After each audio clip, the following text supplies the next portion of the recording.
হ্যাঁ ইনশাল্লাহ ইনশাল্লাহ দেখা যাক, আল্লাহ ভরসা, ইনশাল্লাহ ভালো কিছু হবে ইনশাল্লাহ। দিন শেষে ওইটাই বিশ্বাসের ফলটা আসছে, দেখা যাক বাকিটা আল্লাহ ভরসা। ইনশাল্লাহ দেখা যাক আল্লাহ ভরসা, আমাদের বিশ্বাস আছে যে আমরা ভালো কিছু করবো ইনশাল্লাহ। আল্লাহ ভরসা, প্রতিটি কথাতেই যেন মহান সৃষ্টিকর্তার প্রতি অগাধ আস্থা বাংলাদেশ অনূর্ধ্ব-19 দলের অধিনায়ক আজিজুল হাকিম তামিমের। তার নেতৃত্বে বাংলাদেশ দল যাচ্ছে যুবাদের এশিয়া কাপ খেলতে সংযুক্ত আরব আমিরাতে। আগেরবার তামিমের নেতৃত্বে শিরোপা এসেছিল বাংলাদেশে। টানা দ্বিতীয় এশিয়া কাপ জয় করে টাইগাররা। এবার কি হ্যাট্রিক হবে? এমন প্রশ্নের জবাবে মুখে মৃদু হাসিতে তামিমের জবাব, ভিডিও থেকে তো থাকবে ইনশাল্লাহ হ্যাট্রিকের, বাট আমরা প্রসেসে বিশ্বাসী, দেখা যাক আল্লাহ ভরসা।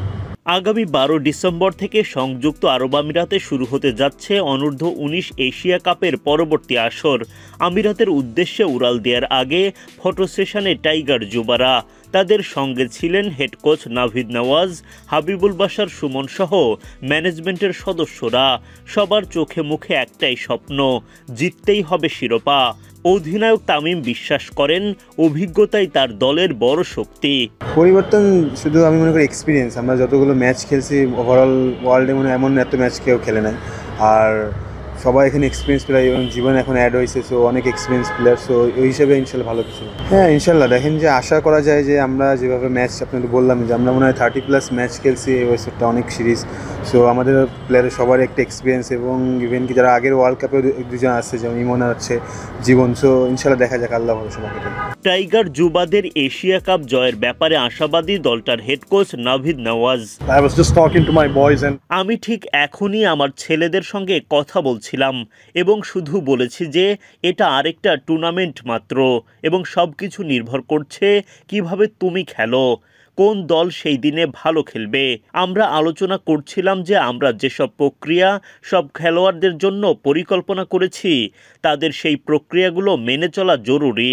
এই খেলায় মূল বিষয় হলো ক্রিকেট উপভোগ করা, এশিয়া কাপের সময় সব কিছুরই আনন্দ নেওয়া। এছাড়াও দলের মতো কাজ করা, একসঙ্গে কাজ করা এবং 10 থেকে 12 দিনের সময় একে অপরকে সাহায্য করা যাতে কেউ একা না থাকে, একে অপরের সাফল্য উপভোগ করা এবং চাপের মুহূর্তে কেমন যায় তা দেখা।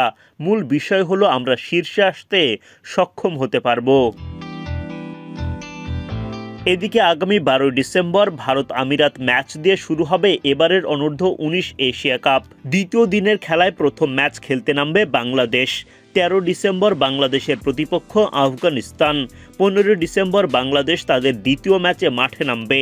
আজিজুল হাকিম তামিমের দল ওই ম্যাচে মোকাবিলা করবে নেপালকে। আর 17 ডিসেম্বর গ্রুপ পর্বে টাইগারদের শেষ ম্যাচ, প্রতিপক্ষ শ্রীলঙ্কা। গ্রুপ পর্বের লড়াইয়ে সেরা দুই দলের এক দল হতে পারলেই মিলবে সেমিফাইনালের টিকিট। 21 ডিসেম্বর মেগা ফাইনালের মধ্য দিয়ে শেষ হবে যুবাদের এশিয়া কাপ। এক নজরে 2025 অনূর্ধ্ব-19 এশিয়া কাপে বাংলাদেশের চূড়ান্ত স্কোয়াড। অধিনায়ক আজিজুল হাকিম তামিম, সহ অধিনায়ক জাওয়াদ আবরার, সামিউন বাসির রাতুল, শেখ পারভেজ জীবন, রিজান হোসেন, স্বাধীন ইসলাম, মোহাম্মদ আবদুল্লাহ, ফরিদ হাসান ফয়সাল, কালাম সিদ্দিকী অ্যালেন, ইকবাল হোসেন ইমন, রিফাত বেগ, শাহরিয়ার আল আমিন, আহমেদ শাহরিয়ার, সাদ ইসলাম রাজিন ও Mohammad Sabuj. Adnan Ahmed, BD Cric time.